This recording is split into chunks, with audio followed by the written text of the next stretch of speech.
Hi, this is Yamini from 1001. I'm a great fan of a show we have here in Australia called The Gruen Transfer. In one of their episodes, they talked about marketing spin. And they said in marketing spin, that's where you take one truth and spin around it. I was immediately struck by how business storytelling is the complete opposite end of that. Because for your storytelling to be successful, everything about it needs to be authentic. So in this video, we're going to explore what we mean when we talk about authenticity in business storytelling. The first of the things to consider comes to us from Denning. Denning talks about the difference between being authentically true and being factually true. And to illustrate the point, he shares this example. He says you could say that at the end of the Titanic's maiden voyage, 700 people arrived in New York. And that's factually true, but it leaves out the detail that along the way the ship sank and 1,500 people lost their lives. So with storytelling, it's important to make sure your stories are both factually true and authentically true. The other thing to consider with authenticity is you as a storyteller need to believe in the purpose of your story.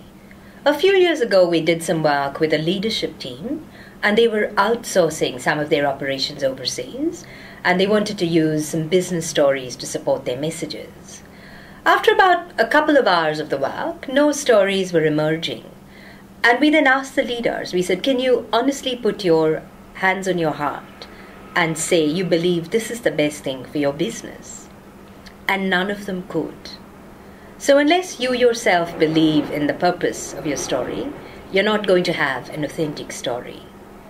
The other point I want to draw from that example is not everything needs a story. So use stories only if it's authentic to do so, otherwise just go with the data, which is what that leadership team did. They just went with the data around outsourcing their operations.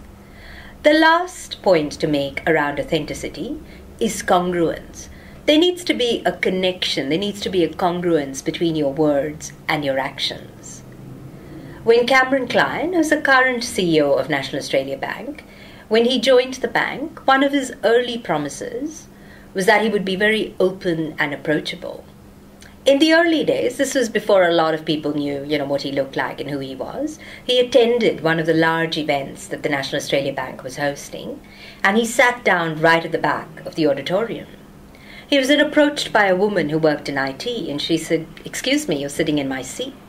He immediately apologized and vacated the seat. A lot of the women's colleagues came up to her and they said, "Do you know who that was? That was Cameron Klein, the new CEO." And she went, "You're kidding. Why would he be sitting at the back?" That story became one of the stories that started to circulate in the bank, and it showed people the congruence between Cameron's words and his actions. So just to recap, authenticity in storytelling is everything. All the stories you use need to be authentic. And when we're talking about authenticity, we're asking you to consider some of these things. Your stories need to be both factually true and authentically true. You as a storyteller need to believe in the purpose of your story. Use stories only if it's authentic to do so, otherwise go with the data. And finally, there needs to be congruence, there needs to be a connection between your words and actions. Thanks for listening, thanks for your time and attention. If you found this useful, we invite you to subscribe to our posts. Thank you.